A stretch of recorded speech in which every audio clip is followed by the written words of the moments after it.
All right, let's jump right in. We're about to unpack something, well, something that seems like a total paradox. We're talking about why some of the biggest picture, most holistic thinkers in the entire IT world, the ones with a truly global, systemic view, are finding themselves drawn to sales. Yeah, sales. It sounds completely backwards, I know. So in this explainer, we're going to figure out what on earth is going on.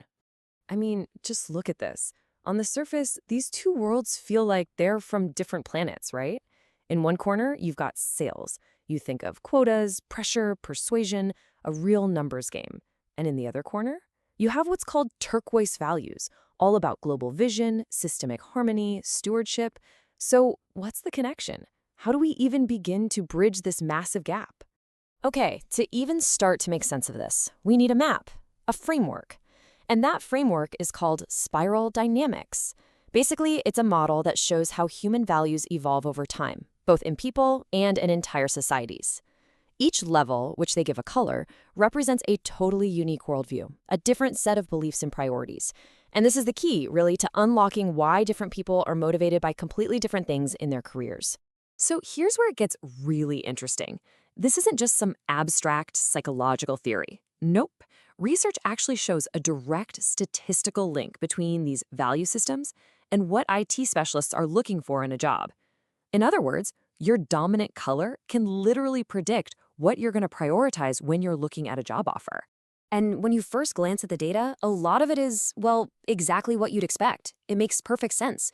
For example, people with what are called blue and orange values, which are all about order and achievement, they tend to go for a high salary. Yeah, checks out. Green values are big on community, so it's no surprise they're often drawn to management roles. And yellow, which is all about understanding complex systems, they lean towards data science. See? These connections are logical. They fit the pattern we'd expect. But this is where the story gets weird. This is the turning point. Because when the researchers looked further up the spiral, to the most integrated, holistic level of values, the data showed something nobody saw coming. It just completely broke the pattern. And this brings us to what the research has dubbed the Turquoise Anomaly. This is it. This is the core finding that kind of flips what we think we know about the connection between, advanced personal values and career choices in the tech world. And here's the number at the heart of it all, plus 0.1560. Now, I know that number might not look like a huge deal on its own, but in statistics, that is significant. It shows a direct, measurable link between IT specialists who hold these really strong turquoise values and their choice to go into, you guessed it, sales. And listen, this isn't some small, quirky finding from one office. This data is based on 185 responses from people in 43 different countries. So let's be clear about what this means.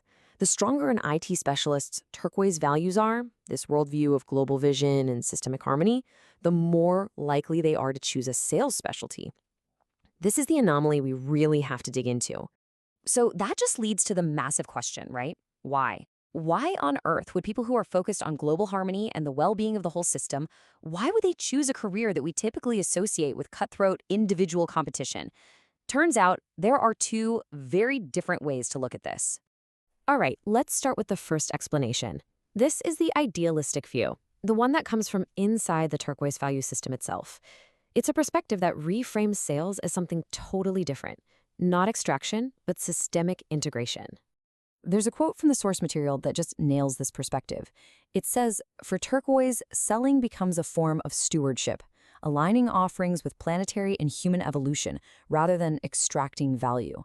So think about that. It's not about taking. It's about a deep responsibility to connect the right solutions to the right needs in a way that actually helps both people and the planet evolve. So from this point of view, sales is basically the connective tissue of the whole economy. It's seen as a kind of relational artistry. It's not about personal gain. It's about serving the integrity of the entire system. It's a way to actually move systems toward being more coherent, more whole. And the ultimate goal? For every single exchange, every transaction, to leave all the participants feeling more whole than they were before. I mean, that's a really beautiful, compelling vision, isn't it? But we have to ask the tough question here. Is this idealistic reframing a profound insight, or is it maybe a dangerous blind spot, one that conveniently ignores some of the harsher realities of the economic system we're all in? And that brings us to the second, much more critical interpretation of the exact same data. This view really questions whether this is progress at all, or if it's actually a perspective that's only available to the privileged. And this critique, it does not pull its punches. First, it brings up the idea of spiritual bypassing. Using spiritual-sounding language to make fundamentally extractive commercial practices seem okay. It argues that this view completely ignores the structural violence of a system where sales is really just there to serve capital accumulation and inequality. It also suggests that seeing sales as some kind of spiritual practice is a luxury, a privilege-enabled view that most people can't afford. And, crucially for this field, it points out that IT sales is often deeply complicit in supporting things like surveillance capitalism and digital addiction. So the core argument from this critical perspective is this. Your individual intentions, they might not matter as much as you think. No matter how conscious or mindful your sales practice is, you are still a cog in a massive global economic engine that demands endless growth on a finite planet. And those two things just don't add up. So what are we left with? We have these two powerful and totally conflicting ways to understand the exact same data. Is this pull towards sales all about creating deeper connection, or is it a form of unwitting complicity in a deeply flawed system?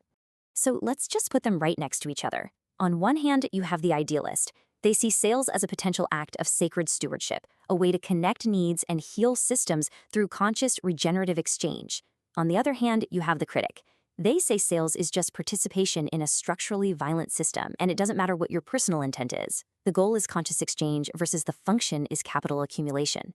The data is real. The meaning of that data, well, that's what's up for grabs. And that leaves us with a final, really provocative question that goes way beyond just IT and sales. It's a question for every single one of us, in whatever system we find ourselves. When you participate in a system, at what point does that participation become complicity? It really makes you think.